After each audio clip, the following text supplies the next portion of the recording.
listening to the Sneaker Box. Oh shit alert, Louis clothes, call it when it's Louboutins and Gucci shows. Well, I guess that goes my Louis shows. More old shit if your role model's a movie role. And if you live your life like it's a studio, talking to us like we mics, a bunch of you ain't do before. Electric fences for a urinal. Also keep a toaster in my jacuzzi, yo. Shaka Zulu, call me Wasalutu. What's up? Detroit is definitely in the building via your headphones, stereo, and speakers. Of course, this is your man, the African Caesar. And, man, what a weekend. From sports to sneakers, man, what a weekend. Man, all right, so, of course, there's a lot to get into. I know a lot of people are pretty much pissed off and fed up with how this weekend's releases went. And I understand it 100%. Like, I mean, man, it's all. I think I can pretty much articulate everybody's frustration. But at the same time, I feel like I should offer, for the sake of, I don't know if you want to call it playing devil's advocate, or just knowing how things work, or not even necessarily knowing, just maybe learning is the best way to say it. But yeah, it's a motherfucker, man. it just is what it is, man. It's just at this point, man, like it's almost like at some point you gotta take ownership of it, right? Like if you're upset and you're mad, you gotta take ownership of that. All right. It's almost like being in an abusive relationship, right? Like at some point you gotta decide to leave. At some point you gotta be like, you know what? I can't do this no more. You know, so no, I know people are like, oh, well, you get mad all the time. Well, I feel like I'm speaking for y'all. Like I have a show to do, right? So I feel like I'm speaking for the general public. But even with that being said, I've fallen back on, certain shoes and certain releases. And I'm more so just call them out. Like I've stopped getting mad and I've just kind of just been direct. Just saying what it is. And so, anyway, we're going to get into that and more today. But first, social media. Make sure you follow the show on Twitter at TSB_show. Follow us on Instagram at @thesneakerbox_show. And then you can follow us on the Sneakerbox Radio Show page. And make sure to jump in our live chats right here on YouTube. Shout out to the people who participated all last week. Definitely made doing a couple of those shows worthwhile, especially, see, y'all don't understand, I work at midnights. And then coming straight home and doing the show, energy be lacking sometimes. And so having you guys engage in the live chat definitely gave me the boost and the spark that I needed. But anyway, jump in the live chats. We're doing the show Monday through Friday at 9 a.m. Eastern Standard Time. If you're unable to catch us during the live show, you still want to give us your feedback, or you have any sneaker comments or questions, you can leave us a message on our voicemail hotline at 248-677-1803, and I'll make sure to get through some of the messages. Matter of fact, I believe we have some messages already, so maybe tomorrow or Wednesday, get to those messages. But starting off today, as we normally do, with the releases of the day. That way you guys can, have an opportunity to get the shoes. There's so many shoes coming out now. It ain't just Saturdays no more. It's Monday through, or Sunday through Sunday, or Sunday through Saturday, however you want to frame it. There's a lot of shoes coming out. A lot of times, we know about the heavy hitters. We know about the Jordans and the Yeezys, but there's a lot of other dope shoes that come out throughout the week that I don't know if people know about. So this is a way to kind of add a spotlight to those shoes and give you an opportunity to go after them. You know, not a lot of releases release around 10 o'clock Eastern Standard Time, um, but you know there are other shoes depending on the brand. They release at different times and at different locations. Some shoes release directly on the brand's website. Other shoes release on a retailer's website. And then now it seems like everybody and their mother is trying to develop an app. You know, Nike has sneakers, Adidas has confirmed. I want to say Under Armour, one of them, is developing their own too. So, yeah, it's a lot of apps, a lot of places to find shoes. And then if it's a collaboration, a lot of times it'll come out on the collaborator's website first before it comes out to the general public, you know, on a larger quantity. So, like for instance, like the Ama Miniers are going to release on the Ama Minier website first, then, you know, on the sneakers app or wherever. So, with that being said, today there was only one release, and that is the women's Adidas Solar Glide 5 Wonder Mauve, Cloud White, Rose Tone. Decent looking shoe. Not every shoe has to be hype, right? Like, not every shoe has to be flashy. Not every shoe has to be, you know, a grail. Like, some shoes can just be low key, you know. I don't want to say basic, but toned down. Not every shoe got to be worth $1,000. Not every shoe got to be SneakerCon worthy. It's okay to have some shoes you just want to just go out in. You know what I'm saying? Like, you ain't necessarily doing anything. You just probably going to the grocery store or, you know, running some errands. You know, you just want a decent looking shoe to get through the day, right? Not everything can be a grail. There's going to be some GRs in your collection. Or at least it should be. If you're buying shoes that you like. Now, if you're just buying shoes to clout chase or to resell, then yeah, chances are your collection going to look a little different than the average sneakerhead. But like I said, for the average sneakerhead, you know, you're going to have some GRs in there because you're buying what you like. You're not just buying what is hype. You're not just buying what's limited and all that other shit. You're buying what you actually like. And that might be a limited shoe and it might not be. It might be a general release. It might be something basic like an Adidas Solar Glide 5. Right? And then too, like, you got other shoes you know you might want to work out in. Like, you got, like, I don't know about y'all, I got shoes that I do certain things in. Like, I got beaters that, you know, like I said, if I'm just running errands, okay, I just slide them on, go about my business.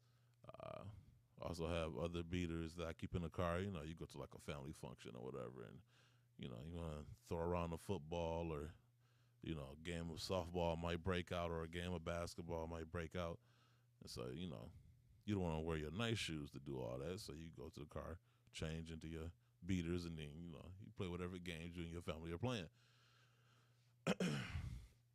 And then it's just, you know, low key casual shoes like all white Air Force Ones. You know, those are always a go-to. And there's other shoes, too, that, like, I don't have to think too hard about what I'm wearing. I just want to throw something on. Like, today, right, like, here in Detroit, today is a cloudy day. I don't know if it's going to rain. Looks like it. I don't know. But this will definitely be one of them days where it's just like, all right, let's throw these on. Right? You don't want to put on your Sunday best knowing it's going to rain all day. So, anyway, other than that, that's the only release for today. That shoe, now if you're interested in that shoe, it did release at 3 a.m. this morning. Most releases for Adidas release at 3 a.m. So if you are a diehard Adidas fan or you want a pair of these Solar Glide 5s, here's your chance to get them. Now it is, 6 hours later. So, you know, they may or may not be there in your size. But anyway, just so you know, they are available right now on Adidas.com. I will be doing, let me see, matter of fact, there is a pair of shoes that is releasing tomorrow at 3 a.m. So near the end of the show, and this might be a short show today too, but near the end of the show, I will throw out that shoe just so, because it does you no good. Like if it's a coveted release, it does you no good to hear about it 6 hours later, right? Because we know 6 minutes later is too late. So 6 hours later is definitely too late. So near the end of the show, as I'm wrapping up, I will mention the release on Adidas. So, or I could just do it now. I'll do it now, then I guess I'll remind you later. So releasing at 3 a.m. tomorrow morning, that's Tuesday, May 3rd, is the Parlay for the Ocean Special Edition Adidas ZX 8000 Off-White, White Tint, Cloud White. There's a lot of white in there. Those are releasing at 3 a.m. Eastern Standard Time on Adidas.com. So make sure you are there, set an alarm, all that good stuff, because I heard a lot about alarms yesterday. And, yeah, that was nuts. All right. Get to our Fab Fives. Fab Five Mondays. So let's get to our Fab Five sneaker releases from the previous week. And this is why I miss having a co-host, because we get that banter going back and forth. Because I don't think in the history of our show we've ever agreed on a Fab Five list. Maybe once or twice, but out of 300 episodes, we only agreed on it once or twice, like collectively. That's not a knock on me. That's just a knock on the rest of my co-hosts. That means they got bad taste. But anyway, Fab Five sneaker releases from the previous week. Starting with number 5, we have the Nike Air Force One Mid, University Red, Midnight Navy. Those are definitely dope shoes. I know mids get knocked a lot. Air Force One mids, Air Jordan 1 mids. I think the Air Force One mids are still dope, especially with the jewel swoosh. This came in it's mostly blue and white. It's funny, usually when the first colorway is the predominant colorway, that's not the case here. The Midnight Navy is more Midnight Navy and white with hits of University Red. I think the jewel swoosh is University Red, but the heel counter and the toe box is Midnight Navy, then the rest of the shoe is white, and then it has like a milky outsole. I think it's a dope shoe. Had I jumped on it quickly, I probably got a pair. Matter of fact, it was too many releases this past weekend. Had I missed out on everything else, I possibly would have circled back to get those. But yeah, I was gunning for the big fish, and actually lucked up on one release. I'll get into that later. But with that being said, the Nike Air Force One Mid, University Red, Midnight Navy, definitely a clean shoe, definitely a dope shoe, definitely a shoe that stands out without costing you too much. Didn't have too much hype around it, not from what I saw. I don't even know if anybody knew about it, unless you stumbled across it on the Nike app. But definitely a clean shoe, and worthy of being in anybody's collection. The party has arrived. The Gigantor 38 and Sneaker Shop Talk. What's up? Live in the chat. Number 4, the Air Jordan Retro 13 Navy. Now, this is what I will say about that shoe. Considering what all came out this weekend, people might have saved their money that they probably would have normally paid for those to try to go after the other releases, and then once they probably struck out on those other releases, circle back for the 13s.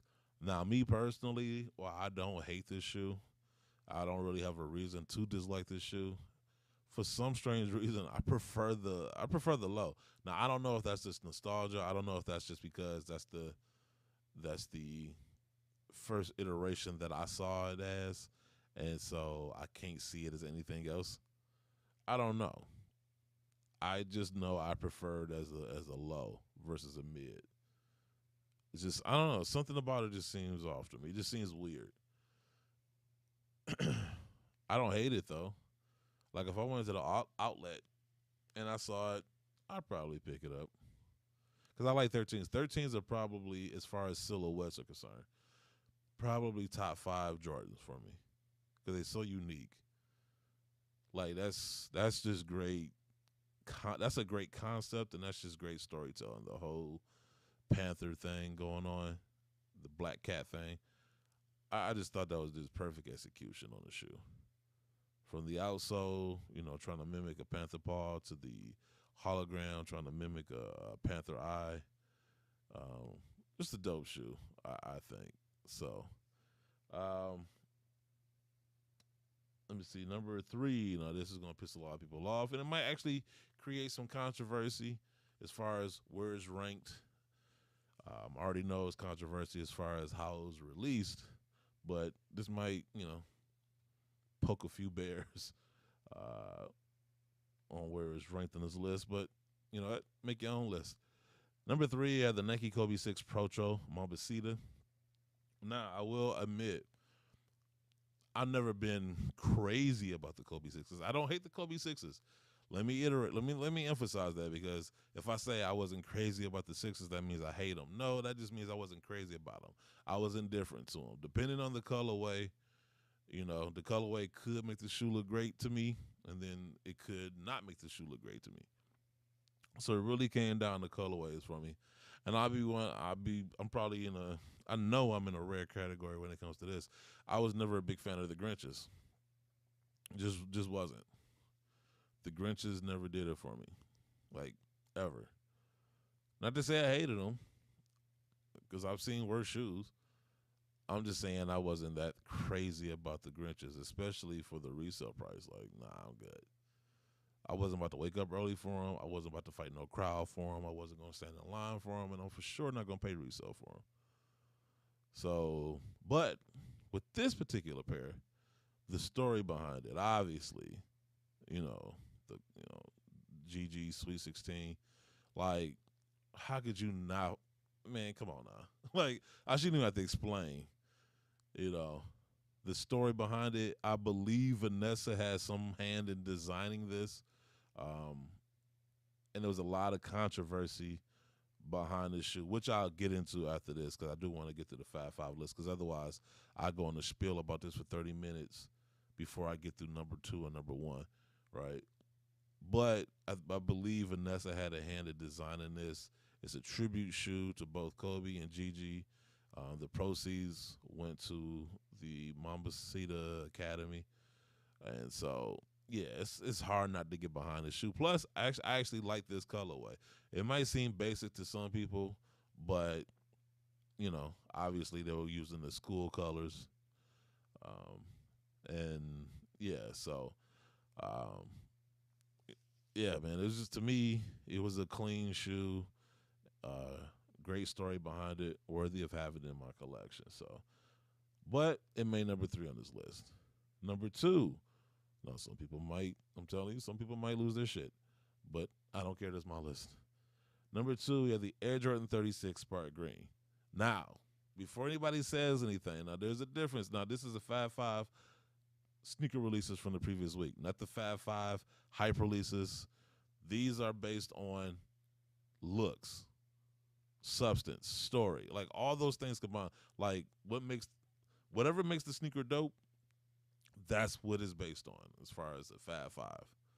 So, obviously, if we go on just based off of storytelling, the Kobe 6 would probably be number 1, number 2, because the Dornbreaker collection did drop, and, sick kids, like, it's hard to beat that story.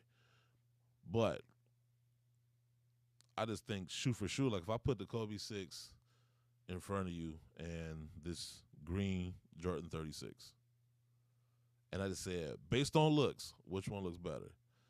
You'd be hard-pressed to tell me, you'd be hard-pressed to actually make a coherent argument that the Kobe 6s, or at least this colorway of the Kobe 6, looks better than the green Jordan 36. I'm just not buying it. I think this is probably one of the doper colorways of this particular Jordan. This is a PE, this is the Celtics PE or Jason Tatum PE. Clean shoe. And how often do we get green Jordans? Not that often. Like a rare occurrence. So, yeah, it's a clean shoe. I love the Air Jordan 36. I really, really do. From a performance standpoint, from an aesthetic standpoint, like, there's no flaw in this shoe. I know some people might point to the material, but let's be honest, like, newer basketball sneakers aren't using they're not made the way they used to. They're not making them with leather and all that other stuff. They're using more synthetic materials and weaves. You know, they're trying to make the shoes lighter. They're trying to give it more ventilation and all the other stuff. So, yeah, they're not making them like they used to. But, like I said, Air Jordan 36 to me was a dope shoe. One of the dopest releases of this weekend. If you agree with it, that's cool. If you don't, that's cool too. Let's see what they're saying in the chat. Well, Gigantor, he's going back to the 13s. The details and materials are great on the 13s and agree on the storytelling. Those in the 14s have great design. Yeah. Let's see. Gigantor, hurt to have exclusive access and not being able to check out. I do love sixes though. My first Kobe. It was my first Kobe in high school. All right. Sticker Shop Talk said he had to part ways with his Grinches. Damn. Why'd you have to part ways with your Grinches? I want to know this story. Sticker Shop Talk, the 36 is a straight fire. I need those in the black infrareds in the collection. Gigantor, the 36s, a.k.a. clean sweeps. Clean sweeps. I like that. I'm pretty sure that the green 36s aren't selling well in New Jersey or in Brooklyn. I'm sorry, I don't know why I keep thinking the Nets are still in New Jersey, but they're not doing too well in Brooklyn. But I couldn't put them over the Sixers personally. I get it. I ain't mad at you. I'm just saying from a look standpoint, like if I walked into a store and both those shoes were available. And let's just remove the story of Gigi and Kobe. I'm just looking at this shoe for shoe. I'm picking the 36s. Now, you add in the story of Kobe and Gigi, and, you know, I know this is more of a tribute shoe, then, yeah, I'm leaning towards that. And before people say, oh, no, that's hype. No, that's not hype. That's the storytelling. There's a reason why the band ones outsell most other Jordans. Is because of the story behind it. There's a reason why, you know, I bought the airships because the story behind it. I mean, the shoe was okay, but on a normal day, I'm not buying airships. Like, as a collector, it's about things that have some type of historical impact or has some meaning behind it, right? It ain't just the shoe. But, you know, I'm just like, and I'm saying all this because I know how the internet works. I know how people just come up with these half-ass arguments. You know, they hear a portion of what you said and then they want to argue against it, and they have absolutely no context as to the entirety of your conversation or the entirety of your point. They just want to harp on one aspect of it. So I find myself trying to counter-argue arguments that haven't been made yet because I can foresee people, you know, saying something stupid, and I don't feel like responding to each and every idiot that got something to say. So this is my one response to all of them. But anyway, I think we know what number one is. Number one, we have the Dornbecker Special Edition Nike 2022 collection. And honestly, I'm going to tell you this. I'm more irritated with this collection than I am the Kobe collection. I'm wearing the Kobe release. And I'll tell you why in a second. But the collection was pretty dope. My personal favorite was the LeBron 19. I know a lot of people wanted the Blazers and the Dunk Lows. The fives, it seemed to be, you know, it was either you was really for it or you was really against it. I don't think there was anybody really in the middle. But, yeah, the Dornbecker Nike 2022 collection was pretty dope. Pretty dope collection. Ugliest release of the week. We got the Cinnamon Toast Crunch Special Edition Crocs All-Terrain Clog. I don't know what the hell that was. Man, listen, if I see a grown adult wearing that shoe, unless you are the CEO of whatever company makes Cinnamon Toast Crunch, like, that's the only way I'll give it a pass, because obviously you gotta push that merch. But other than that, if you just ain't nobody that big of a fan of Cinnamon Toast Crunch to where they're gonna walk around with Cinnamon Toast Crunch clogs. I don't care. Like, kids, I'm not gonna judge, right? Because kids, you know, kids are kids, right? It's cool on kids. I have no problem with that, right? And now this is me putting in an English release of the week is not for you to make fun of children.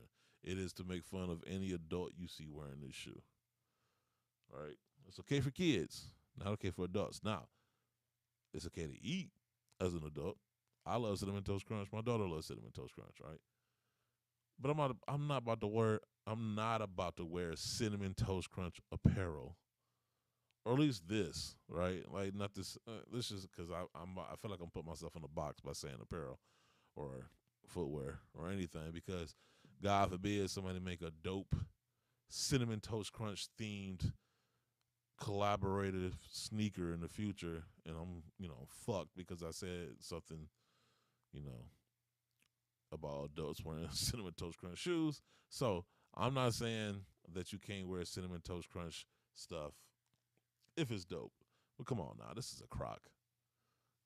It's a crock, man. It's embarrassing to be wearing Crocs in general. And then you add on the fact that it's a Cinnamon Toast Crunch croc. Nah. No, no, no. No, no, no, no, no. That's no. I'm going to point at your feet and laugh. In your face. Out loud. In front of everybody. So don't wear them around me. Let me see. Where we at? Rough Rider Rick James. Am I the only person that feels there should have been a Kobe DB? It would have been great to see that, especially with the renewed relationship with Vanessa. You know what? I'm not mad at that. I'm not mad at that. That would have been dope. Maybe next year. Maybe next year, once they, because they just got back together earlier this year. So maybe they didn't have time to get it done, because it takes time for them to draw out the sketches and then render it in a way that they can actually make it into a feasible sneaker, and then they got to produce it. So the collection we saw now probably came out. They probably started working on it like early last year, maybe the end of 2020. So yeah, kind of gotta give them some leeway on that, especially with Vanessa and Nike kind of falling out and getting back together again. So maybe next year, in the next year's in the 2023 collection, Dornbecker collection, we might see a Kobe. Where we at? Sneaker Shop Talk. Life happened hard as hell, so I had to make a business decision. Okay, going back to the Grinches. Hey man, that's the thing. Like, I mean, here's the thing. Sneakers are an investment, right? And so if you're going to, now I know if Dunks was here, he'll say, hey, that's reselling. It's reselling and then taking care of business, right? Like reselling is buying a sneaker with the intended purpose of flipping it, right? That's entirely different than somebody who actually wanted the shoe, had the shoe for a while, but life happened, and they had to make like he said, a business decision, right? Especially if you got a family. All right, well, money tight. I got to handle this business. You know what? This has value in it. I hate to part with it, but I got, responsibilities. I got priorities. And family trumps sneakers. So, because I've had to do that before. I've had to sell sneakers in the past before. I wasn't always financially set. It was times early on in, when I was younger, especially early on in my relationship, money was tight. Working in construction, things are good, great. But things are bad, man, those layoff checks don't hit the same way as your work checks, especially when you got them overtime hours. And this is back during the recession too, 2008? So yeah, so I've had to part ways with sneakers and to make ends meet, but that's the gift and the curse of having a sneaker collection, right? Because as a sneakerhead, you don't want to have to part with your shoes, but at the end of the day, if something happens, you have this collectible investment that you can always tap into if necessary. So I feel your pain, Sneaker Shop Talk. Gigantor 38, I'll try out a pair today. I guess he's talking about the 36s. The Cinnamon Toast Crunch Supreme cereal box next season with every box logo purchase. Is that a real thing? I hope you're joking. I really, really hope that's not a real thing. Rough Rider Rick James, bro, you got to remember we are living in the land of weird, so you're definitely going to see them on a grandpa influencer. You're right. I don't. I don't want to see it. I really don't. Maybe I'm just gonna stay in the house then. I'm just gonna turn into Howard Hughes. I'm never leaving the house. I'm just gonna become a recluse. I don't want to see that. I really don't. And I don't know, man. Like, cause I know it's gonna be that one adult who's just a diehard fan of Cinnamon Toast Crunch. They collect Cinnamon Toast Crunch everything, and I know the 1 in a million chance of me bumping into him in the streets is gonna happen. And yeah, I don't know, man. Look, buy what you love. Buy what you love. Like, I know I'm talking shit, and everybody. I swear to God, people get so in their feelings when I talk shit about a shoe, as if I'm supposed to justify your purchase. Like, look. If you like the shoe, it doesn't matter what I say. Buy the shoe. I'm just saying that some things are just childish, and this shoe is just childish. I can't conceive of a grown adult, grown man or woman, wearing this shoe out in public. It just seems childish to me. Like, it just seems something like, it would be like, why? It would be like seeing a grown man wearing like they make the sneakers for kids, like they're based on cartoons. Like, they'll make like Sesame Street shoes or like, what's that movie? Cars. Like, they'll make some shoes themed off of that. Like, you'll see them like at Payless or like at the or like at a grocery chain that sells clothes and shoes. Like, those types of shoes. Like, it'll be like this. To me, it's the equivalent of seeing an adult wearing those types of shoes. Like, it's just childish. Like, stop. Sneaker shop talk. Somewhere right now in America, there is a Joker having a Cinnamon Toast Crunch short set to wear with those shoes.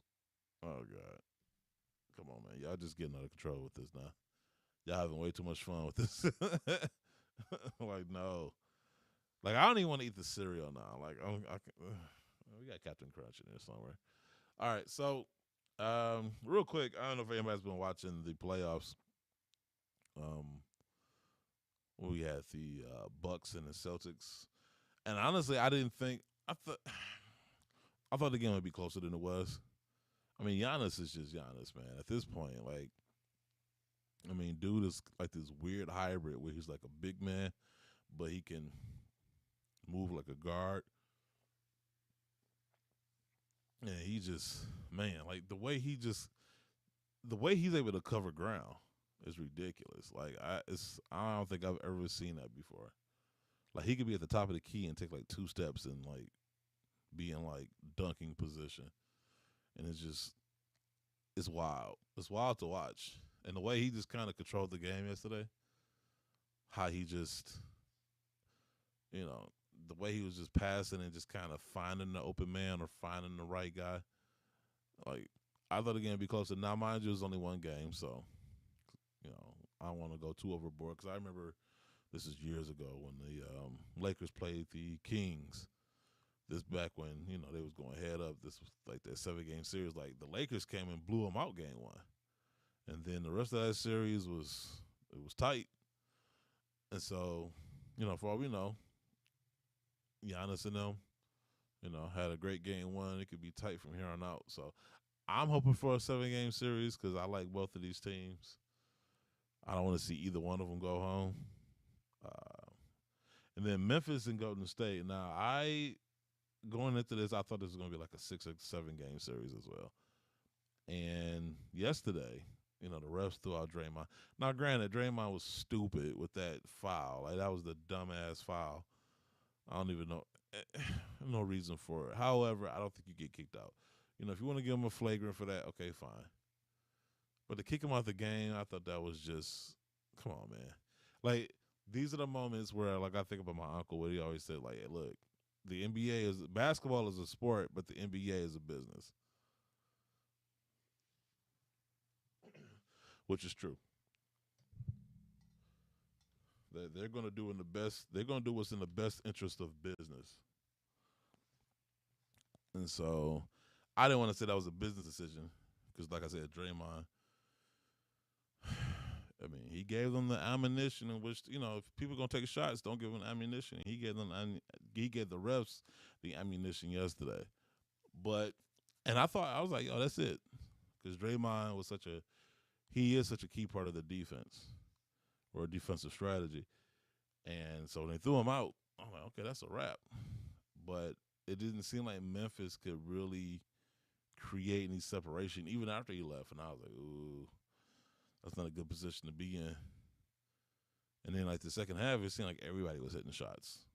Except for Clay and Steph at the free throw line. I don't know what's wrong with these dudes. You can't be the Splash Brothers and you missing free throws. Like Clay missed 2 free throws, and I can only imagine how much conversation would be around him missing those 2 free throws at the end had they lost. Luckily they won, so we ain't got to think about it too much. But man, you make 2 free throws, you up 3. They gotta shoot a 3. But maybe that worked in their favor, you know. Maybe him forcing up that layup, that wild layup that he shot at the end was a better, from a Golden State standpoint, was a better option than taking a chance of somebody hitting a 3 and then having to go into overtime. I don't know, but good game yesterday. But the Golden State having won that, I'm gonna stick with my prediction of 6 games. But if you're Memphis, see, it's things like that can flip a series. You lost home court advantage. I mean, you had everything going your way. No Draymond, you at home. They undersized, which I thought was going to be an issue for them. I mean, it was an issue for them last series. I thought it would continue to be an issue this series, and then they went crazy on the offensive rebounds. Like Gary Payton Jr. is out there just living his best life right now. So, and I ain't mad at him. Oh, that dunk he got on was that Bang yesterday? Shh. Hey. Hey. Where we at? Where we at in the chats? Gigantor. It's funny because Sesame Street collabed with UA with Under Armours, and Cars did a Crocs collab too. Yeah, I remember that. I'm just saying, like, I just bet not see a grown ass man or a grown ass woman wearing those. Gigantor. Cinnamon Toast Crunch is better than Captain Crunch. Okay, dog. I need you to just go ahead and leave the chat. That's just crazy talk. Ain't no way Cinnamon Toast Crunch tastes better than Captain Crunch. Nah. And here's my thing. This is the biggest caveat. I do not like soggy cereal. This is why I don't eat Frosted Flakes too often, because it gets soggy too fast. Love the way it tastes. It just gets soggy too fast. Same thing with Cinnamon Toast Crunch. It gets soggy real fast. This is why I like Captain Crunch. Not only does it taste good, but it takes a while for it to get soggy. And even when it gets soggy, it still tastes better than most cereal. So, yeah, there's no metric. There's no facet of cereal that Captain Crunch beats, or that Cinnamon Toast Crunch beats Captain Crunch. Sorry. But anyway, enough of sports. Let's get into this conversation about the releases over the weekend. So the first, I'm gonna start with the Dornbreaker release first. My beef with the Dornbreaker release, and somebody made this tweet, and I wish I had screenshot it, but they were saying basically with the production numbers that Nike puts out for the Dornbreaker collection and things like that, when they say the proceeds are going to charity, it's safe to say that Nike doesn't give a shit about charity. Like, how you gonna come with that limited ass production run? Like, obviously, I was only looking for my size, so I couldn't tell you the production numbers for all the other sizes. But you want to know, like I said earlier in the show, I wanted the LeBron 19s, right, from the Dornbreaker collection. You know how many pairs I saw, or somebody is floated around as being available? 88. 88 pairs of the Dornbreaker collection LeBron 15s. And then in some other shoes, they didn't even make a size 15. A lot of the other shoes didn't even went up to a size 14. So, I don't know what the hell. Man, I was so mad, man. Of course I didn't get them. I didn't get a pair. But why would you... if this is a thing that you do every year, this ain't the first time they did the Dornbreaker collection. This is something they do every year, and every year they claim that the proceeds go to the hospital. I understand the concept of scarcity and exclusivity and all this other shit. I understand that concept and how it, you create demand and there's like a level of cool attached to it because not everybody can get it and being part of this exclusive club that has this product and has this shoe. I get all of that, right? But if this is a collection that's meant to help a hospital with sick children, why the fuck are y'all limiting the pairs? That makes absolutely no sense. And as a kid who designed the shoe, how cool is it that your shoe is on everybody's feet? Not just a couple people, not just a handful of people, but to see it on a lot of people's feet. I don't understand that. You can make more money for the hospital, and this kid's story is it spreads out more. Like more people know about this kid and their story. And as a kid, it's exciting to see not just a couple thousand people with the shoes, but maybe a couple 100,000. Shit, hell, even 1 million. I don't know. Point is, you made money by mass producing shoes before. Y'all do this every year with the Jordan 11. Oh, this the most amount of pairs we've ever produced of a shoe. And then what happens? That's also the most money you made on a shoe. It's ironic, right? Like how that happens. When you take a shoe that everybody wants, mass produce it, and then it becomes this big seller. Who would have fucking thought? Man, what a concept. What a theory. Like, I don't understand the brain trust sometimes at Nike. Sometimes y'all get in your own way. Sometimes you could be too smart for your own good. Where you just fuck up everything because you try too hard. Like, you know what I'm saying? Like, I just don't understand this. This is the hospital for sick children. You say the proceeds are supposed to go to this. In what way does it help the hospital to limit the production numbers? Who is that helping? That's not helping anybody. It's not going to create more demand. I mean, people want this shit anyway. And it's a charitable thing, so people will probably be more inclined. They will probably be more inclined to buy the stuff knowing that it's going to charity. Even if it's not a dope collection.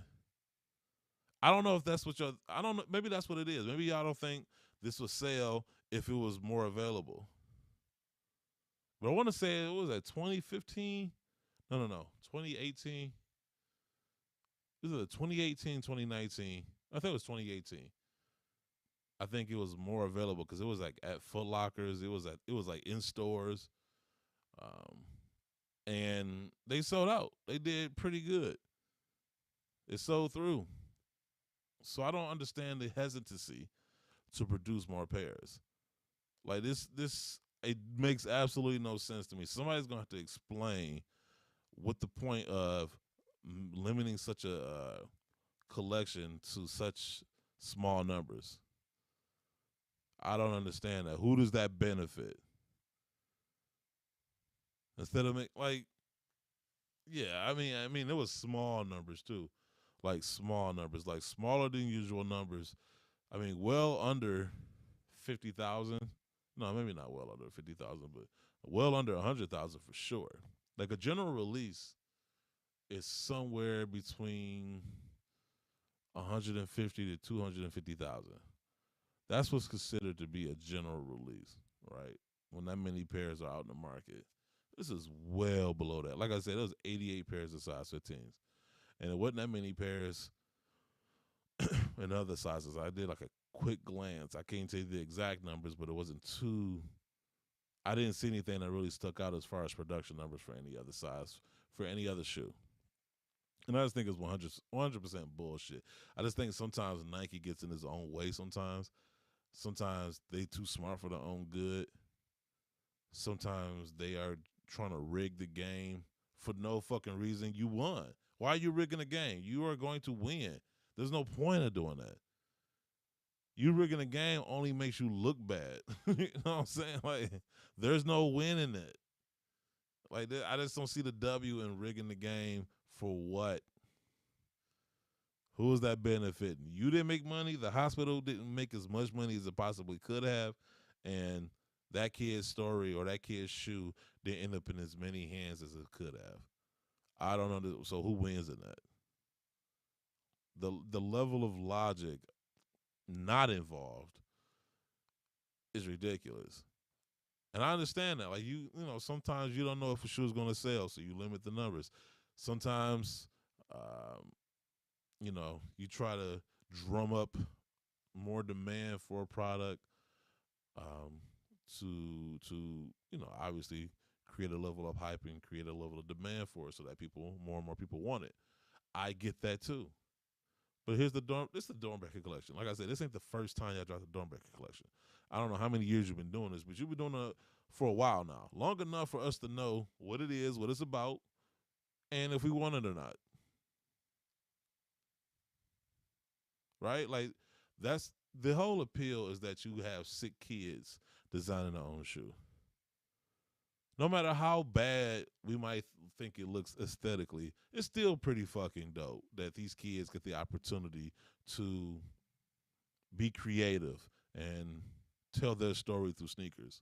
That's pretty dope. And a lot of people will buy into that, right? Even if they don't want the shoe for the shoe itself, the story, I think, carries the water for a lot of these shoes, to where it doesn't matter how the shoe looks. That's a dope story. Let's see what the chat is saying about this.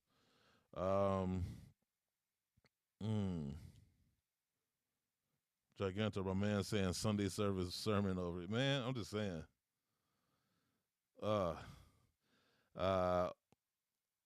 88, Nike should be embarrassed at that number. It should be going after the leakers for exposing that disgraceful number. Babs and Kicks, what's up? Yeah, no, it's straight up bullshit. Straight up bullshit. These production numbers are fucking stupid. It is. Like, there's no other way to say it, man. Like, I could be nice and say, well, you guys should do a better job or try harder next year. No, fuck that. Like, that's bullshit.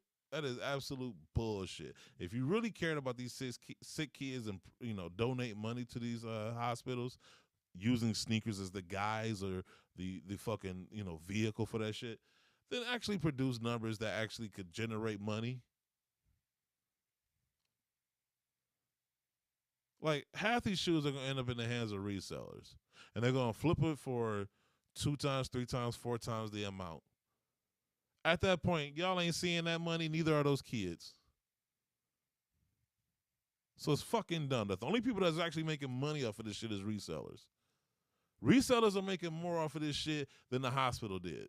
Think about that shit. Let that just marinate in your brain for a second. Resellers made more flipping these shoes than y'all actually got from the proceeds because y'all fucking limited the numbers. It's fucking stupid. It's just tragic. And I know I'm probably just fucking up the algorithm on YouTube by saying fucking so many times, but it's stupid. It's goddamn ridiculous. It makes absolutely no sense. When you think about it in that context of resellers made more flipping these shoes than Nike probably did fucking, selling the limited quantity that they had.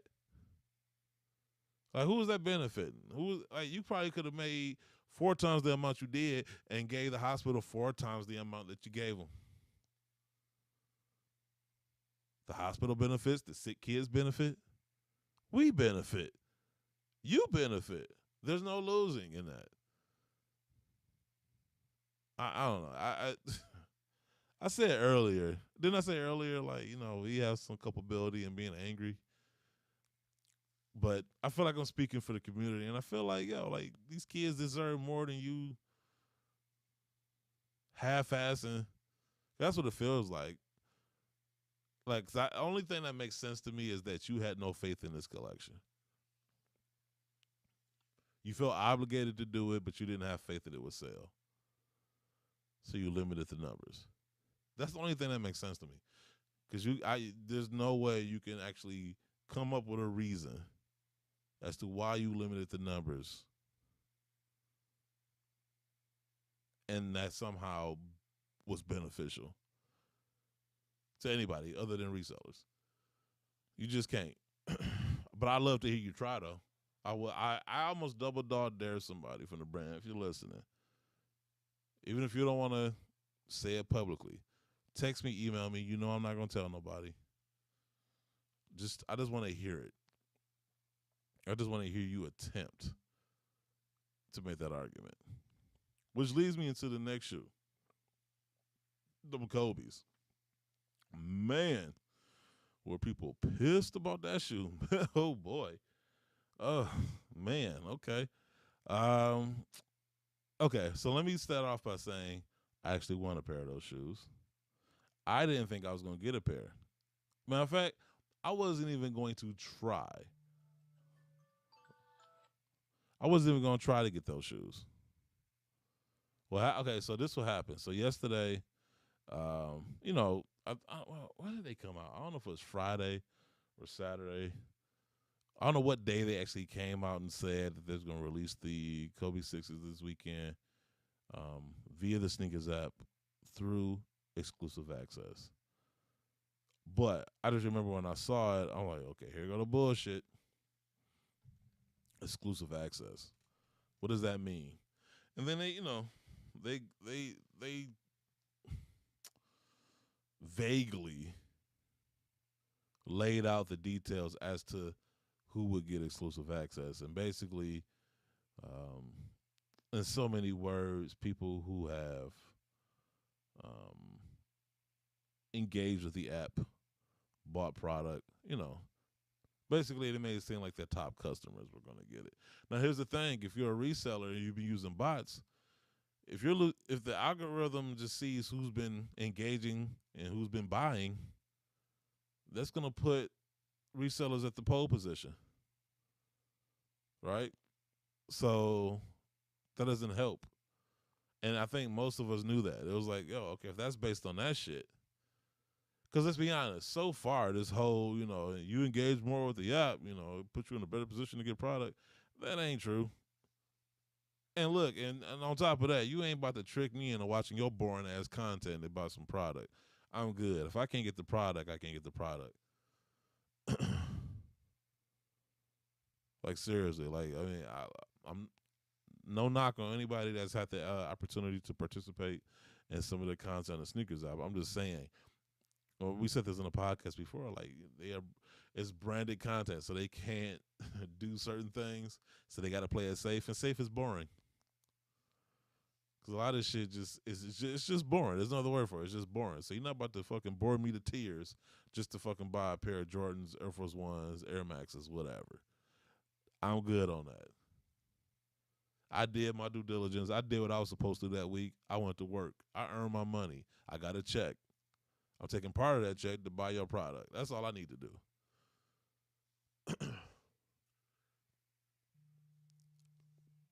And so, so that's that. They've said that shit before, and once again, I think that was just some type of ruse they just put out there just to get people more engaged in their content. And I think we very quickly learned that was bullshit. That watching their shit didn't necessarily get you anywhere. But with this release, they came. I almost want to pull it up to see exactly what they said. I almost want to pull it up. I want to see Nike basketball. I want to see exactly what they said as far as exclusive access. Because I could just, I'm paraphrasing right now, but I don't want it. I already know. Oh, God damn it. I already know that I'm going to get a phone call. That's not exactly what we said and blah, blah, blah. So I'm going to say exactly how they said it. All right, so the Kobe 6 Mambacita 616 will be released via exclusive access in the Sneakers app. In select regions, profits will benefit the Mambacita Sports Foundation to honor Gianna Gigi Bryant's goal to build a better, more inclusive future for the game. As young hoopers step into parks, driveways, gyms, and arenas around the world, Gigi's spirit will continue to inspire them with passion, with love, with heart. And, okay, let me go to the Sneakers app. Maybe it's still up on there. Okay, it's not on there. But anyway, y'all saw the same shit I saw, and basically, uh, it was a crock of shit, and a lot of people were upset. Exclusive access because now you're picking and choosing who even gets a chance to get the shoe, and nobody likes that, right?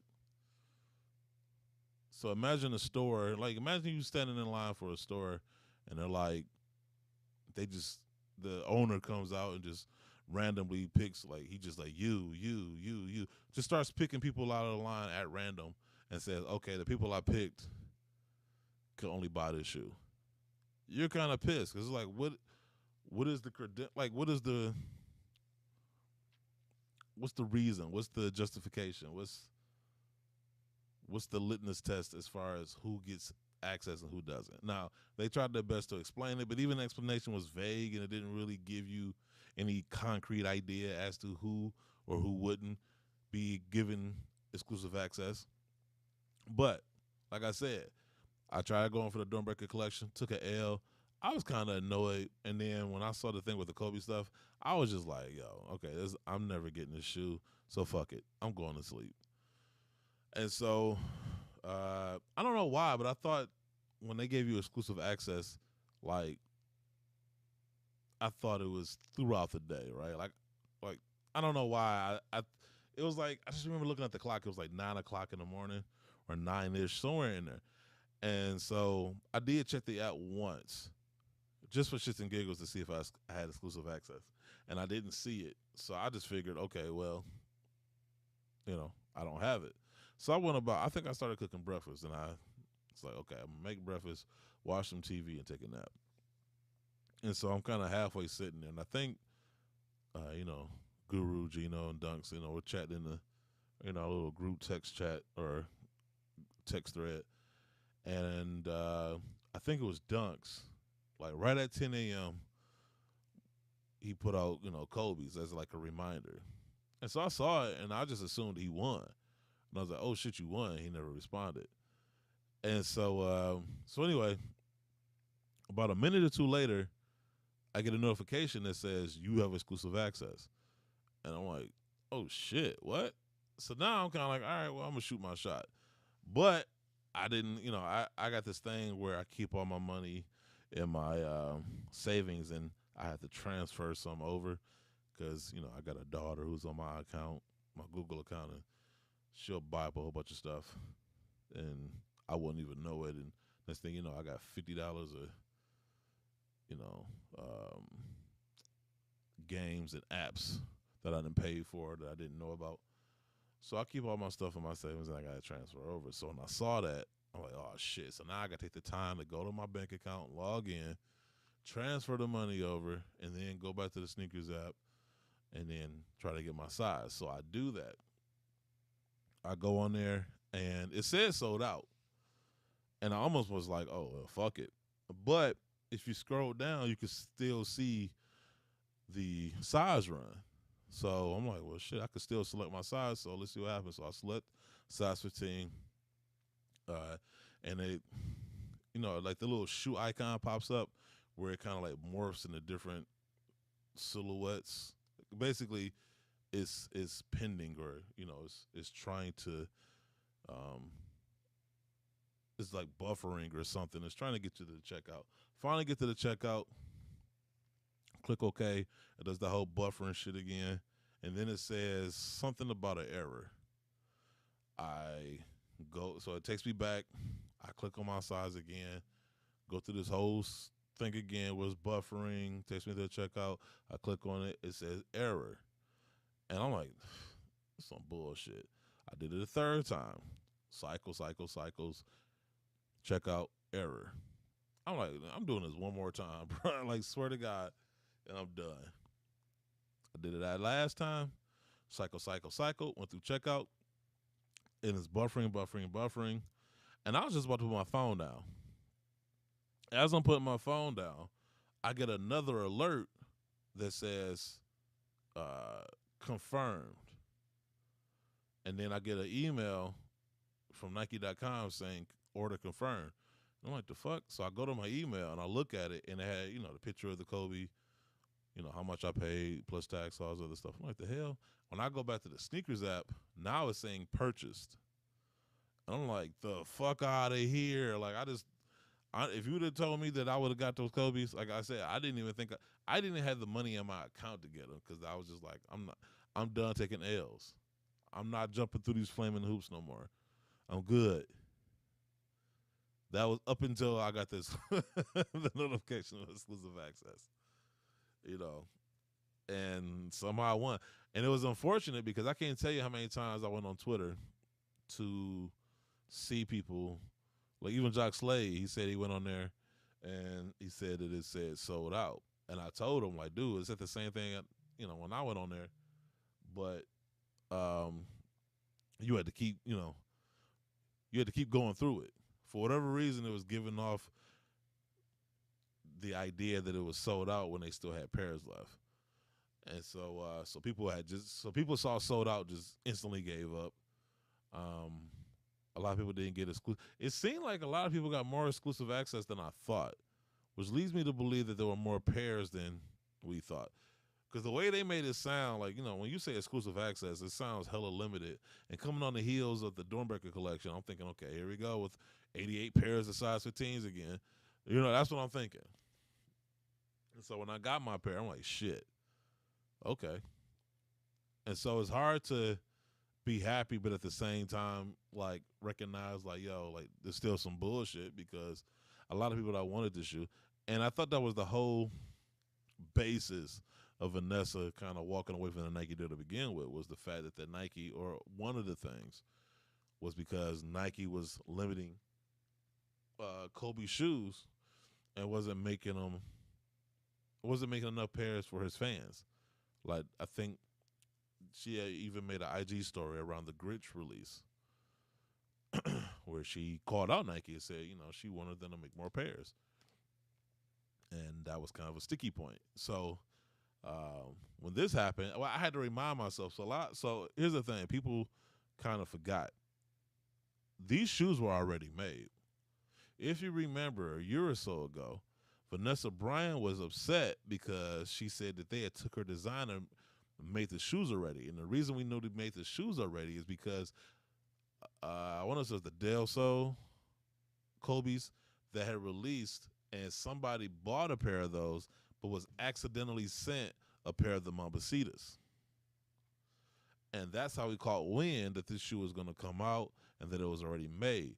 Apparently she saw that too, was upset because she was a part of the design. It was some part of it that she had designed or added in that I guess they had to get her approval on, and they didn't, but they went on ahead and produced the shoes anyway. And so they already had the shoes. So that tells you right there, they already had the shoes, like, already produced. They were already in the warehouse. That's how they accidentally shipped a pair, or the wrong pair, to whoever that person was.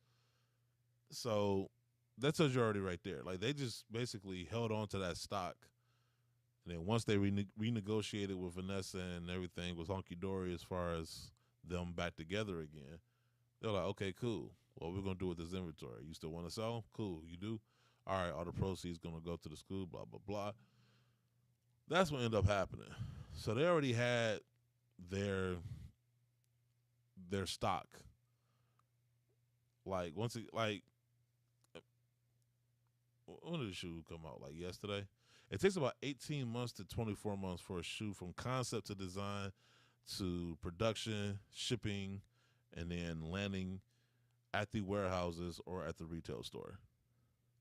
So the fact that we got them yesterday, or that they released yesterday, it lets me know that, yeah, they've been sitting there for a while, at least a year, if not longer, which lines up with, that whole thing with Vanessa being upset that they had made the shoes without her permission. So people were mad about the numbers as if they just did that. Like, but they been did that. Like, this shoe was always going to be limited. It was always going to be limited. Now, do I think it should have been limited? No, because this is one of those shoes, once again, I think this is one of those shoes, if you're really trying to celebrate Gigi and Kobe And once again, the proceeds are supposed to go to, the school. How does that benefit it if you limit it? At this stage of the game, anything Kobe related is going to sell, right? It's going to sell. I'm not saying you got to make 1 million pairs, but you can make more than what you made. The shoes are going to sell. The tribute and story behind the shoe, everybody would have been on that. And like I said, all that does is just increase the proceeds that goes to the school, that goes towards the school. So who does it benefit to limit the size or to limit the production numbers? That's the question. And so I understand people are upset because, one, you alienated like half your fan base just by going through exclusive access. And then even from there, the way the execution of the release, because like I said, it was saying sold out, but it really wasn't. Some people were kicked out. There was a few people who that I saw got exclusive access, didn't know it because they were asleep and didn't recognize it until hours later. That's kind of messed up. That's kind of messed up. I kind of feel like if you're going to do exclusive access, like do it the night before, so that way people have a heads up. Because, people do work midnights like I do. Now, I was just fortunate enough to be up. I was lucky. Now, what really pissed me off about this whole situation was, like, almost instantly, I'm in my Facebook groups and whatnot, and I see people ain't even got the shoes in hand yet. Like, all right, who want these? I'm flipping them. $900. I seen some going for $1,100, $1,400. I think the most I seen was like 15 something. I just thought that was fucked up. Like, you ain't got the shoe in hand yet, you're already flipping them. Like, this shoe could have been somebody who really wanted this shoe, who was a fan of Kobe, who wanted to honor Gigi, who really wanted this shoe in the collection to wear. You got in the way of that just so you can make a quick buck. Like, and I would feel dirty trying to flip this shoe, knowing the sentimental value behind it. That's where the sneaker game got, like, to me, this is where the sneaker game is fucked up. Where it's just like, all right, we about to flip this shoe. I mean, I guess I can't be too surprised. Cause remember the Fly Ease shoe? The shoe that's made for handicapped people? People were reselling those. They made this shoe specifically for handicapped people, and you had able-bodied people snatching up these pairs so they can resell them. Come on, like, that should have been the first clue. The sneaker community, as I knew it, no longer exists. It's fucked because it's all about what I can get. It's all about me instead of we. It's all about making that quick buck off of the back of other sneakerheads. Like, not everything got to be resold. Not everything got to be flipped. But shit, nowadays it seems like it is. I mean, once I saw people flipping all white Air Force Ones, I knew the game was fucked up. Let's see what the group chat is saying. Sneaker Shop Talk. When I saw that it was an EA, I knew the bullshit, the bullshiggity was afoot. Hey, you know a lot of people, man. A lot of people were upset about this. Nike saying that engaging with the content increases chances to win is like Mercedes saying if you want to buy our cars, come to the dealership once a week and read our magazines. That's true. That's true. That engagement stuff is cap. This is from Gigantor38. Because I haven't opened that app in ages. Got EA. Same with Off-White Dunks. That's the thing. Like, you had one dude. Man, I need to start screenshotting this shit. I saw a tweet from one guy where he said, I think Nice Kicks reposted it, where he was like, he never bought any Kobe's on the sneakers app, don't even own a pair of Kobe's, and yet he got exclusive access, which completely undermined the story that the sneakers app told concerning exclusive access for this release. They made it sound like they was gonna, like, open it up for like his biggest fans. Like, they had some type of algorithm that was gonna like look to see, who engaged with, the most Kobe content, who bought the most Kobe products, stuff like that. That's the way they made it seem like. But I think we all knew it was some bullshit. Even reading the explanation, nobody bought it, and we see why. Like, I mean, this is my first. This is my first Kobe on the sneakers app. This might not be my first Kobe on the sneakers app, but I know people that had way more Kobe's on the sneakers app than I did. Back when you could actually get a shoe on the sneakers app. Back when you actually had a chance to get a sneaker on the sneakers app. In those days. And so I'm thinking they're going to go off those numbers because obviously they ain't dropped no Kobe's in about a year or so because of, the stuff that's happened. So that's all you had to go off of. And so I thought they was going to go off of that, and they didn't. So, yeah. Who got EA and who didn't? It had nothing to do with the explanation Nike gave, which, once again, leaves your fan base jaded. Because it's like, if you're going to tell people these are the rules to get EA, and then people do that just to not get EA, not only that, but then see people openly brag about not doing none of the shit you said you had to do and still get exclusive access, I would give up. Like, you know what? Fuck this. It's too much work. I'm doing way too much work just to buy your shit. When I did enough work to make the money to buy your shit. Let me see. Gigantor, Nike needs to, and they won't, put the sixes on Bayou and stop playing. At that Mamba detail on the heel and let people go crazy. They won't, though, because that makes too much sense. That makes too much sense. All right, come on, cat. I thought this cat would be gone by today, but still here for some reason. I agree with you. There's a lot of things they could do by Nike Bayou, but they don't. They could utilize that for a lot of stuff. Let's see. Sneaker Shop Talk. The Kobe release fiasco highlights all the issues in sneakers from both the company and the resale perspective. Yeah. Now, I will say I saw more people than I thought I would see who not only got exclusive access, but basically vowed to wear the shoes. Now, whether or not they follow through with that is, there's no way I can double check and see if they stick to that promise or not. All I can tell you is what I would do and what I am going to do. Only people that I trust to actually wear the shoes is me. I know MJL23 Dan got a pair. I know Polos and J's got a pair.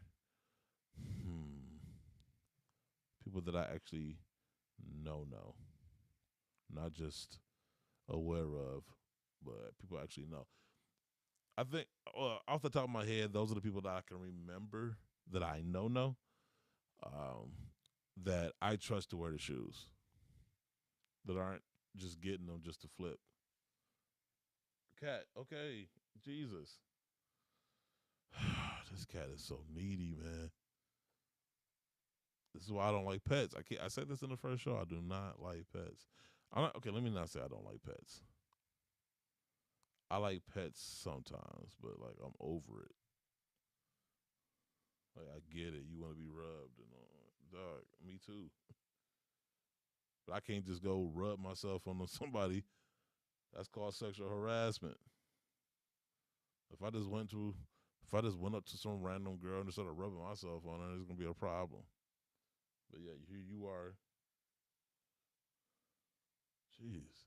Anyway, yeah. As soon as I get my pair, I am going to wear mine. Now, the only concern I have now, we read about this last week. We did the whole thing with Laser Ship, right? We talked about Laser Ship and how these sons of bitches are just horrible at getting your product, especially when they know it's coming from Nike. And then I think I don't know if somebody mentioned in the chat or if I actually read it in the story where they can kind of like do the math on what release came out and the shipping times, and they can pretty much gather what it is that, is being shipped to you, which makes me twice as nervous now because it's like, shit, here we go. So I'm going to be on top of that tracking. I'm telling you, y'all thought some of the reviews that I read last week for Laser Ship was bad. Wait till I leave this review if I don't get my shoes. Not to mention, I'm filing a police report. Not to mention, I'm going up to the warehouse myself with a couple of people I know. And I'm gonna find. And here's the thing: I'm gonna find that family member that ain't got shit to lose, where they feel like going back to jail is better than being out here in the streets because they can't find a job. Type dudes, dumb type of dudes. Because I'm trying to make a point. That's what I'm going up there with. Me and a bunch of. Come on, cat. Me and a bunch of cousins. I can't wait for this cat to go. I really can't wait for this cat to go. Anyway, back to the chat. Let me see. I saw the dude's tweet. I thought it was funny. It made Nike look so dumb. Hell yeah, it made Nike look dumb. Hell yeah, it did. Like, you couldn't look any dumber. Gigantor, I never purchased Kobe's through Nike. Did you get a pair of Gigantor?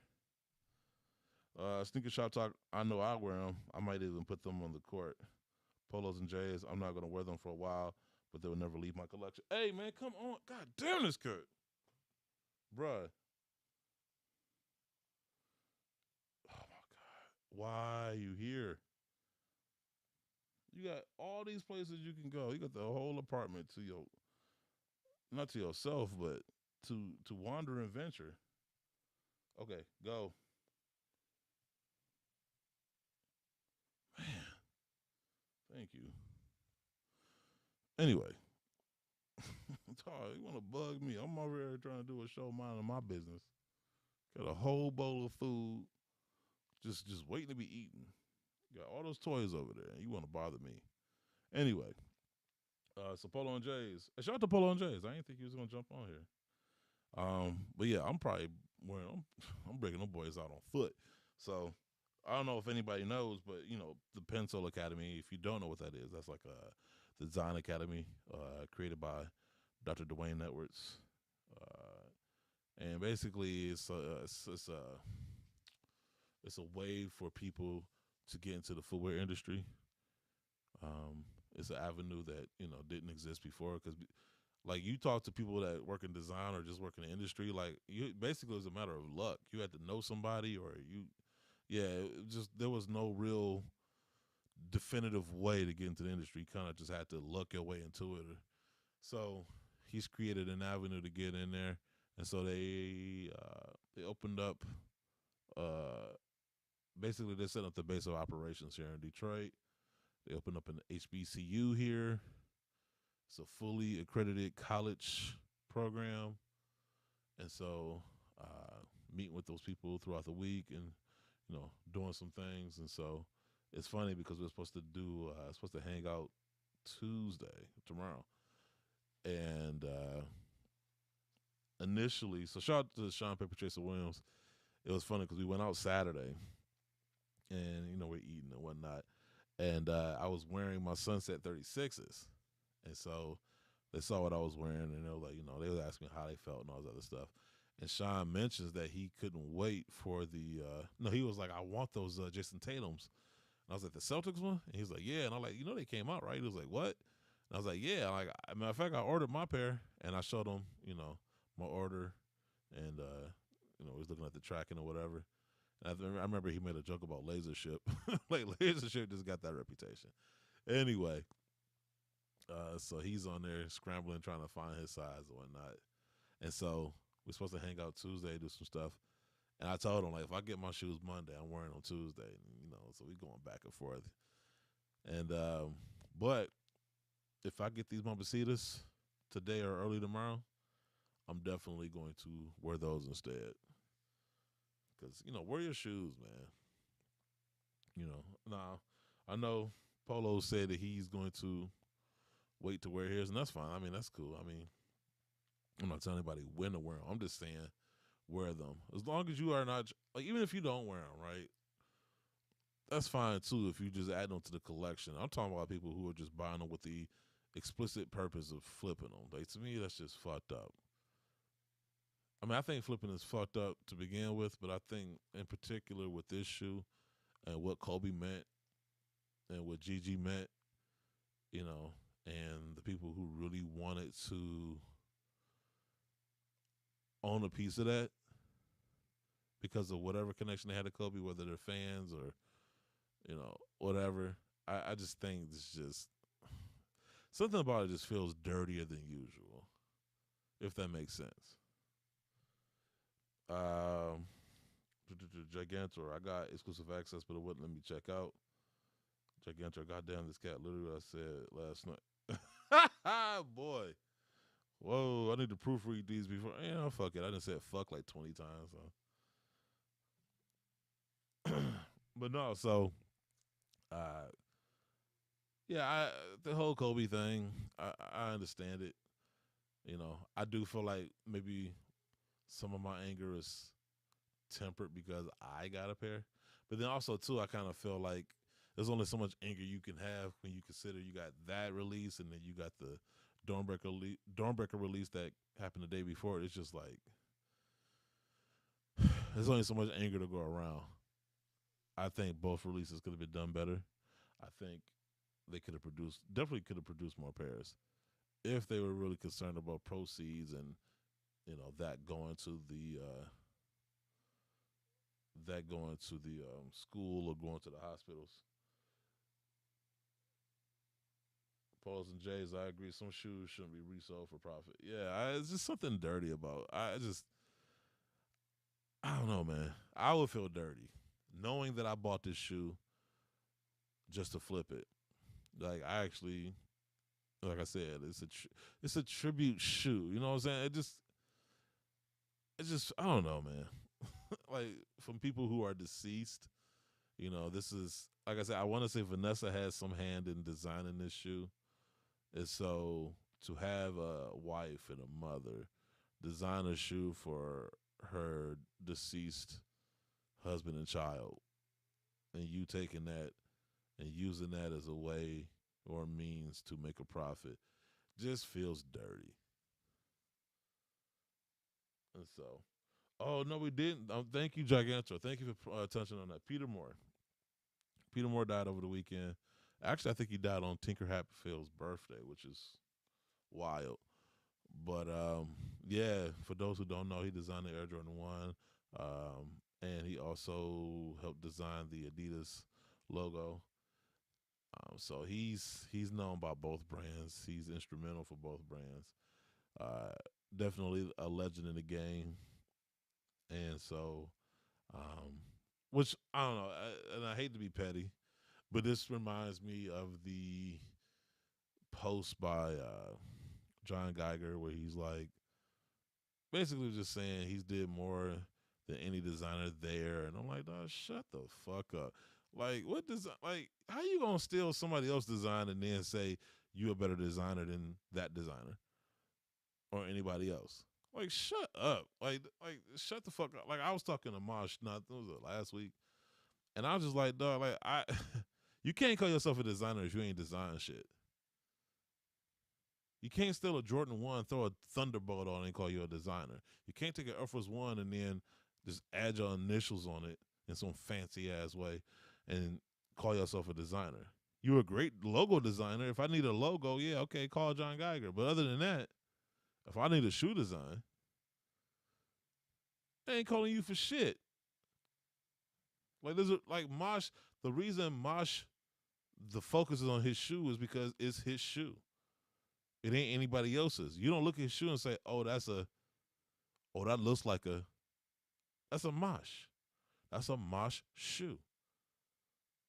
When you look at a Cool Car shoe, you like, that's a Jordan 1. Or that's, you look at John Geiger shoe, that's an Air Force 1. Like, now he's trying to, switch up the outsole, midsole thing, but it's the upper still an Air Force 1. It's still an Air Force 1 variant. I just love these dudes. And I said this before, there's a reason why these dudes ain't out there making Reebok Club C's. There's a reason why they're choosing the shoes that they copy. There's a reason why he chose the Air Force 1. There's a reason why Cool Guy chose the Jordan 1, because they're already popular shoes. And they're using that popularity to establish their own brand. This is why they're not choosing lesser shoes. They're choosing popular shoes. So to take popular shoes and then act like you're doing something to make those shoes more popular is just absolute nonsense. Talking about he made Air Force Ones popular. Okay. You can't even make your shit popular. Like, how you gonna make Air Force Ones popular? Like, that don't even make sense. Like, if you was a rapper at best,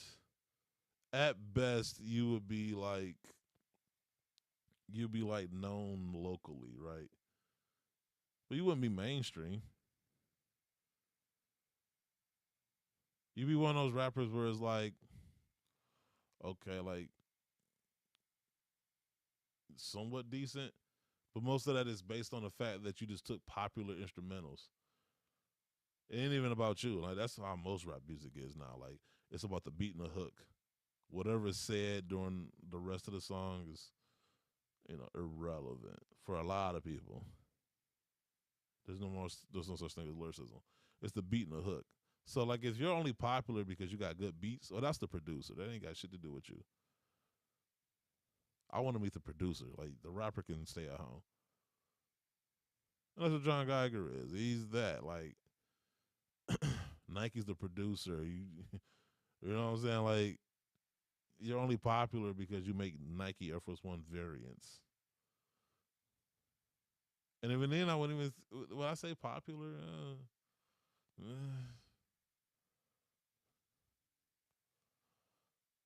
like if people had to name the top designers ever, I don't know how far down the list they would have to go before they get to your name. Like, real talk. Like, it's just, the arrogance. Like, it's just like, dog, like, what have you done? You ain't did nothing but copy Nike's homework, and now you want to sit there and talk about how smart you are. Fuck out of here. That sounds dumb. And it's funny to me because if you ask me, it just seems like he's trying to win his argument in a court of public opinion instead of actually in court where he's being sued.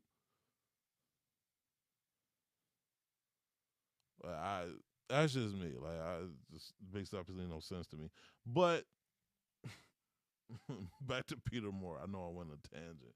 But I just want to, shout out to the real designers, though. Like, shout out to people like Peter Moore, who's actually contributed to not only sneaker culture, but, to the sneaker industry.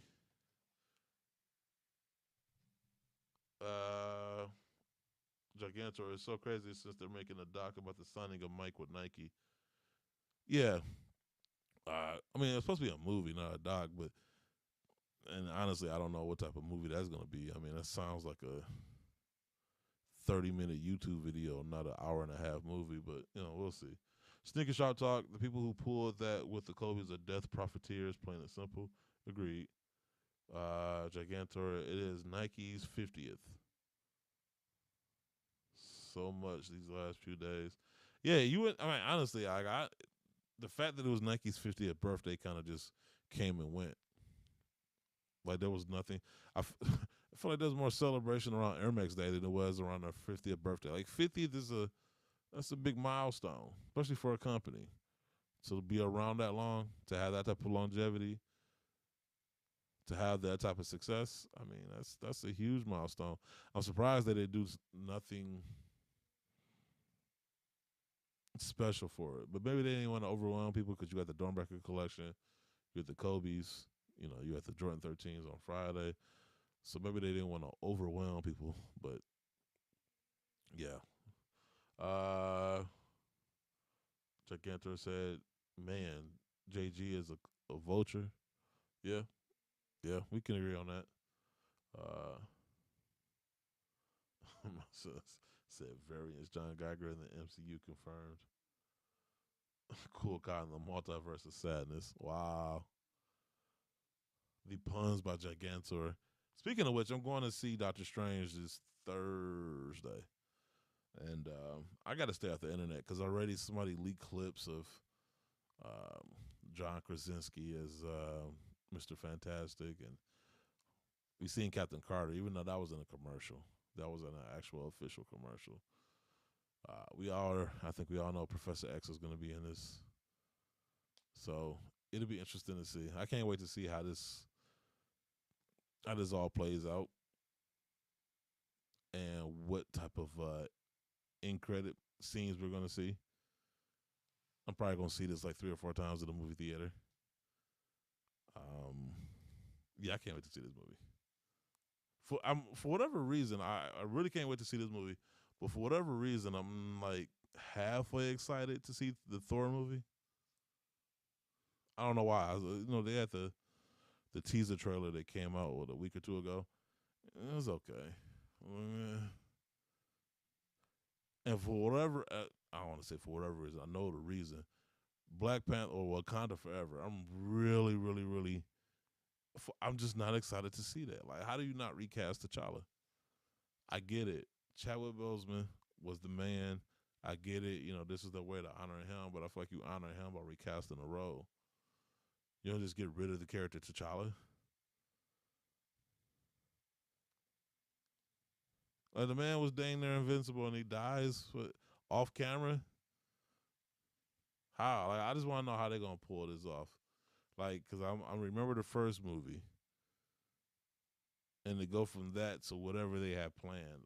I'm gonna give them an opportunity. I'm gonna give them a chance to prove me wrong. I just got a feeling that this is gonna be like the Eternals, where I'm gonna see the movie and be disappointed. Where they're gonna talk it up and be like, "Oh man, it's the greatest movie ever," and then you go see it and it's like, I've seen better. Gigantor says he really can't wait to see Thor. Look like it's gonna be fun. Not much weight and seriousness to it. Maybe. I don't know. I don't know.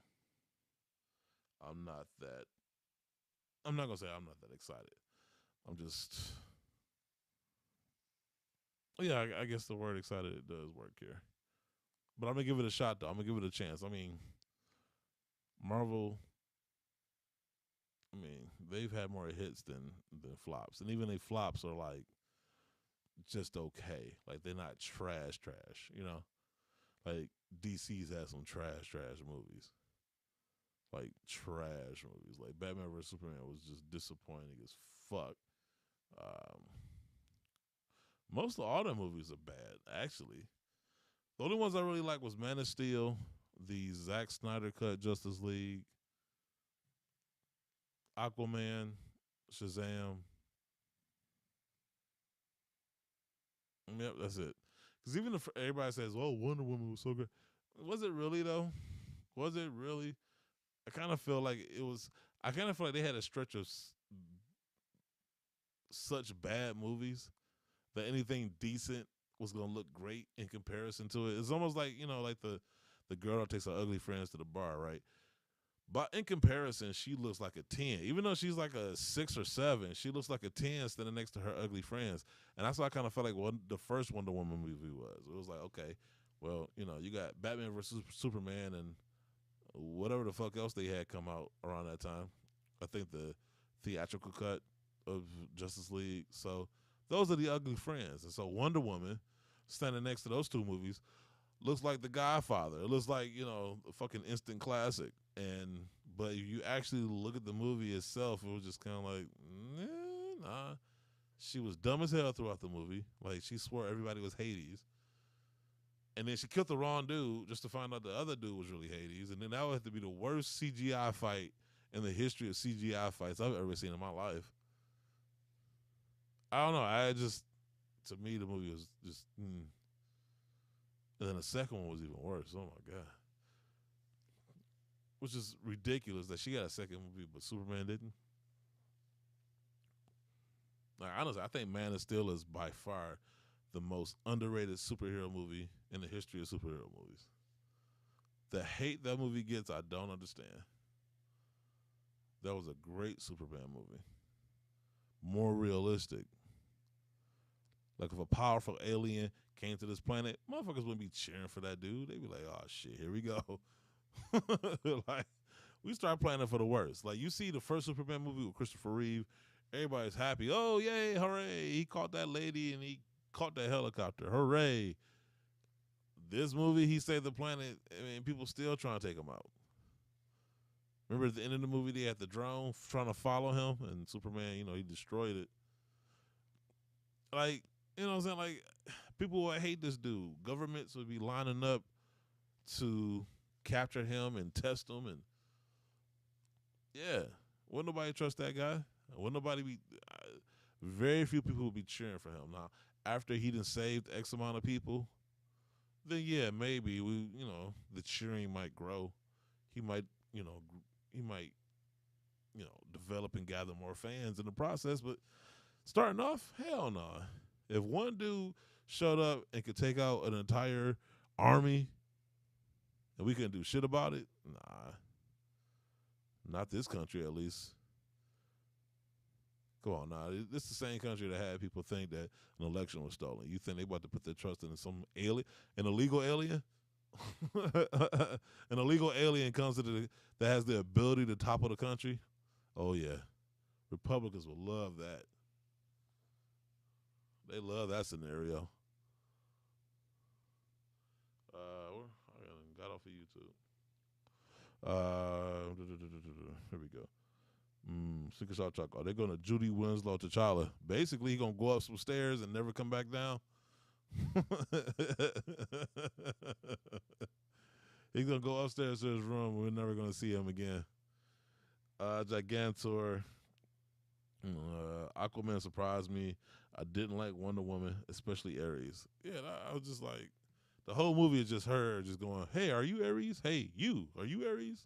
Where's Ares? It's like, okay. All right.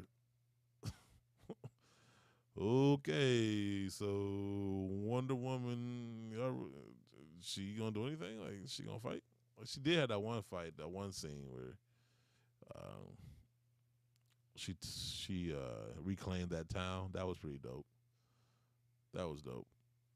I'll give her credit for that. But that third act was just, ugh. And then the second one, Wonder Woman 84, was just a waste of my time. I'm telling you, I almost canceled my HBO subscription because of that movie. I was like, if HBO was getting behind movies like this, I don't need it.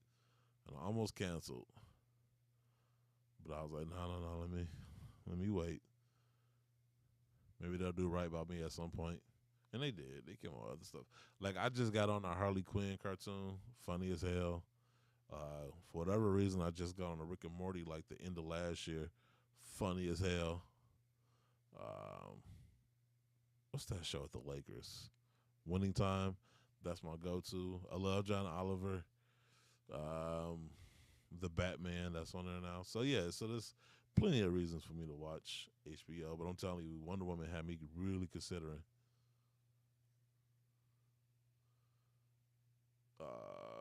Gigantor says, rumor has it Ares got exclusive access. He probably did. He probably did. He ain't never bought a pair of Kobe's ever. Gigantor, Serena Williams in the commercials, the best Wonder Woman we ever got. Agreed. Oh, James Gunn's Suicide Squad was good to me too. Yeah, Peacemaker show. Peacemaker show was so dope. And Peacemaker has the best intro of any show ever. I said it. And that's a fact. If I said it, it's a fact. Best intro of a show ever. I watched every episode. And usually I skip the intro and get right to the show. I watch the intro for every episode. Oh, and if we're talking about shows, Moon Knight. Moon Knight is my shit right now. Episode 5, sheesh. Episode 5 was heavy. That was some heavy shit. But Oscar Isaac, man, give that man every award available. That dude, one actor played two characters so good that they felt like two different people. I ain't never seen that shit. Usually, it's hard to have that suspension of belief. It's, I don't know what I'm trying to say, but usually when you have people try to play like dual roles, like, you're still able to see them. You know what I'm saying? You're still able to see them as one person because your mind won't get over the hurdle that that's one person attempting to play two different characters. But Oscar Isaac is so good that it literally feels like two different actors playing two different characters. Like, it's surreal. It is crazy. Like, that show is so good. John Oliver and Rick and Morty are fire. I can watch those shows at any point. I agree. Dog, Gigantor or dog? Nah, we agree on this. We might disagree on cereal, but we definitely agree on this hot take. Peacemaker pushed John Cena over the edge as best wrestler turned actor. Shout out to The Rock, but facts are facts. I 100% agree with that. As of now, if you was to ask me who was a better actor, I would tell you John Cena. And I don't even like John Cena like that. I don't know when I started liking John Cena, but John Cena is a pretty cool dude. Maybe when he showed up in what's that movie with what's the dad? Stepdad? Was that the name of the movie? Will Ferrell and Mark Wahlberg. He showed up in the sequel. But that was definitely, I think that's when I started to turn, because I didn't really like him in wrestling at all. It was annoying as hell to me, because his first gimmick was like the rapping wrestler. It's just like, all right, get this whackness out of here. Even though he had those fly ass Mitchell and Ness jerseys, and then he just became more and more annoying to me. And then at some point it turned, and I don't know if it was because of that movie or what, but at some point he became likable to me. And then I liked him in the movie The Suicide Squad, even though he turned into a bad guy. The TV show definitely took him to another level for me, and I thought he did more acting in that television show than The Rock has ever done. Like, seriously, The Rock pretty much plays the same person in every movie. Cool guy with muscles.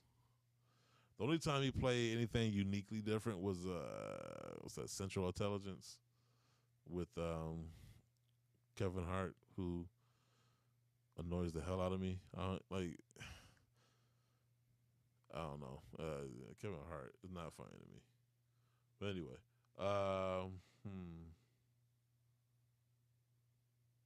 Gigantor, I knew there was a reason I watched this show. Varying opinions, but always respect. Next bowl of Cinnamon Toast Crunch on me. Bet it up. But yeah, no, I agree with that hot take, though. I think John Cena is a better actor than The Rock. Gigantor, Central Intelligence was peak Rock. He got out of his comfort zone. Yeah. Like, that was more comedic Rock, and it was good. Like, he wasn't trying to play the cool guy. It was something different, but at the same time familiar. But yeah, I don't think I've ever seen him acting in anything that came close to John Cena's acting in Peacemaker. I just don't. Like, the character development and growth that he displayed, yeah. Not to say The Rock can't do it, I'm just saying I haven't seen it yet. So, but anyway, real quick, or maybe I should save it for tomorrow. That's what I'm gonna do. I'm gonna save it for tomorrow, cause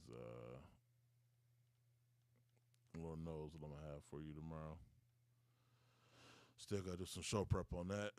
But anyway, and real quick, my apologies. I don't know what happened last week as far as the show. Like, we were doing the show and then it just cut out. It cut out and cut back on its own. So it looks like it's two different videos. Like, one video is like an hour and a half and the other video is like 14 minutes. And what happened was, I guess at some point during the live stream, it cut out but then cut back on again. And so even though it was one show, because the stream cut in and cut out, or cut out and cut in, it makes it look like two different streams, two different videos. So my apologies on that. I didn't know. Like, it was, I think somebody said something in the chat about not being able to hear me, and it just kind of went to shit from there. But no, shout out to the crew. As far as people in the chat, Polos and Jay, shout out to that guy. We need to catch up. It's been a minute. But shout out to him for jumping in the chat. Shout out to him for listening. I didn't think he would be listening. But anyway, shout out to everybody that's been listening and supporting. This is something I'm trying to build on. I'm trying to figure this out, if it's viable or not. I'm having fun doing it, but I will be the first to tell you that it is fucking hard to do a 2-hour show every morning by yourself. Like I need one other person to banter with, just one. But yeah, so anyway, this is our episode for today. This is Monday, May 2nd. Yep, Monday, May 2nd. So I will see you guys tomorrow, bright and early at 9 a.m. Eastern Standard Time. And until then, be safe. And I feel like I should follow up something like be safe and be happy, or be safe and, I don't know, thrive. Some fucking thing. Just be safe. Just be safe and enjoy your fucking day, right? Get through your day and tune in tomorrow. Hopefully I have my 36ers today, and then hopefully I have my Kobe Sixers tomorrow or Wednesday. But until then, I feel like so once again, working at the Kings, trying to figure out a way to like end the show in a way that seems natural. But I'll just see y'all tomorrow, 9 a.m. Eastern Standard Time. I'm out.